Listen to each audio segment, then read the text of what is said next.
In the United States, over 15 million adults and 7 million children are living with a diagnosis of ADHD.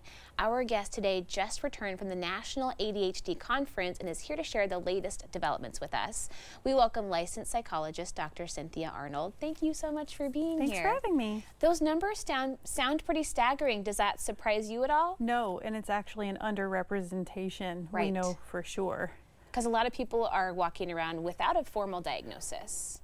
And a lot of people don't understand what ADHD looks like in women, adults, gifted people. A lot of our statistics, actually let me say it differently, our diagnostic criteria are quite old. Okay. A lot of our current assessments have been currently validated, so the numbers are different than a lot of us understand about the criteria. So there's actually a lot more people we could help if people understood what it looked like for different populations. What's the baseline of what we should all understand about ADHD?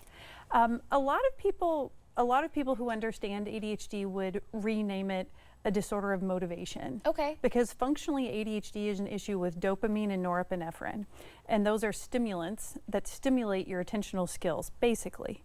And so what you really see in ADHD is a disorder of motivation. They have interests and passions, but the ability to begin, persist, organize a plan, stay focused, not get distracted is really, really tough. Okay. So if you think someone is lazy, they're not. They're not. Because everyone wants to do a good job. That's the Okay. biggest thing I would tell you. Everyone wants to impress you. Kids want to make you happy. Sure. So if they're not, you got to be curious about what's going on. Okay, so let's talk about, let's say you're a parent or a caregiver and you're curious if your child might have some of these symptoms or behaviors and how to move forward with that. So it's tricky because there aren't enough specialists. So let's start there. There are psychologists and there are psychologists who specialize in neurodevelopmental disorders. Okay. That's a much smaller number. Yeah. And there are psychologists who do therapy and psychologists who do assessment. So when you break all of that down, there really aren't enough of us to be highly specialized, unfortunately. So I'm going to say two very different things. Okay. If you can get into someone who specializes in neurodevelopment, that's really highly preferred, because 80% of ADHD people will have 2 diagnoses. So we'll miss one if we just look at ADHD, and 35% will have 3. Oh, wow. So going to someone like a primary care can be a great first step as a stopgap while waiting to make sure we're not missing anything else with a higher level specialist.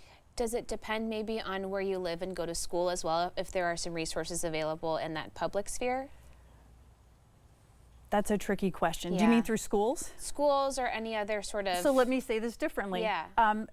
Schools often do phenomenal assessments, but they're not allowed to diagnose. So a lot of okay. people bring me the assessments the school has done so I can see if we're missing anything or if I can give it a formal label and provide better help. And that's a great way to go. It's hard often to reach a requirement that schools need to test. But if you do, many people bring me in that paperwork to clarify. Okay, so Yeah. walk me through when someone gets to you, what's that process like in terms of the diagnosis and then moving forward? So I smile because I'm always really curious. Okay. Right, because I'm always like, you say attention. Like just yesterday, the person said attention, but what I really learned was dyslexia.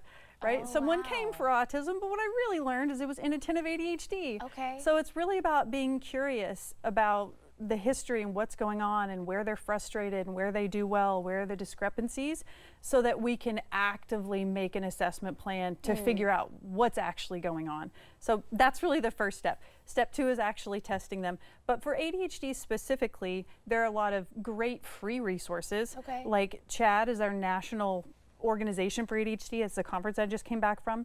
There's a group called ADA for ADHD adults, free information. They do coaching, all kinds of stuff. And those are research supported places to go get accurate information.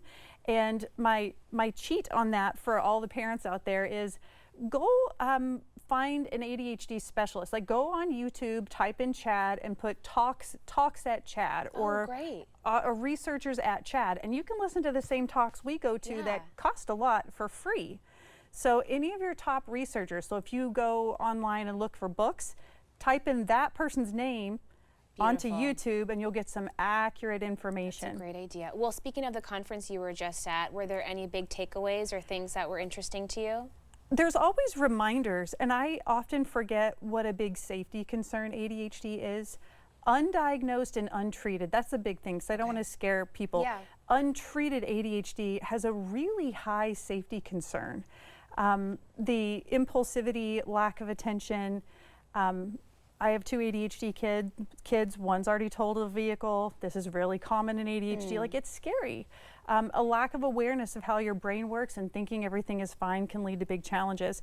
So the safety concerns were what was really brought back to my attention, with the specific statistic of untreated ADHD is 13 times more likely to result in suicide, which is an astronomical number. That's huge. Right? To be able to, so if you have real concerns, see anyone, and at least get on a waiting list to have somebody take a look. You can have free screeners online, but we forget about the safety concerns.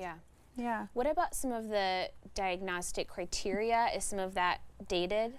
So it's very interesting, because the criteria in the diagnostic manual that we're required to use was done 45 years ago on 12-year-old boys. Oh. That's missing. Girls, it's a specific group, adults, gifted people. So again, our current assessments have been validated and are much more current, but the list that we usually think about is really, really dated. So that being said, women, people who are really bright, people with multiple diagnoses, they often get missed. And so it takes time to really understand and know what you're missing. And again, most programs are not taught that much about ADHD in any discipline, because it's considered a specialty area. So you really want to make sure the person you're talking to has a deep passion for neurodiversity, and it's just one of their favorite things, and then they'll know all about it. But your general provider really doesn't. Okay, that makes a lot of sense. Anything that we should be aware of in terms of medication, anything different that's on your radar right now?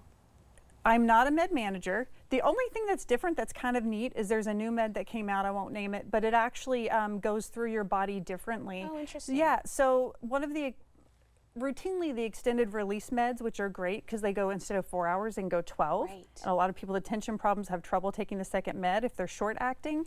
So the long acting ones generally go through your stomach, and this new one goes through your colon, and which means you can take it the night before, which is often easier for many people to remember than in the morning. And instead of lasting 12 hours, it lasts 15 hours. So there's some possibilities to support people longer. Yeah, especially, I mean, this is true of all ages, but kids often, meds wear off right when it's time to do homework. So we're hoping we get better coverage for homework time. That makes a lot of sense. Hey, thank you so much for sharing with us. It was so great chatting with you. Thank you. Of course. Okay, we will have more information on our website at katu.com. We'll be right back with more Afternoon Live right after this.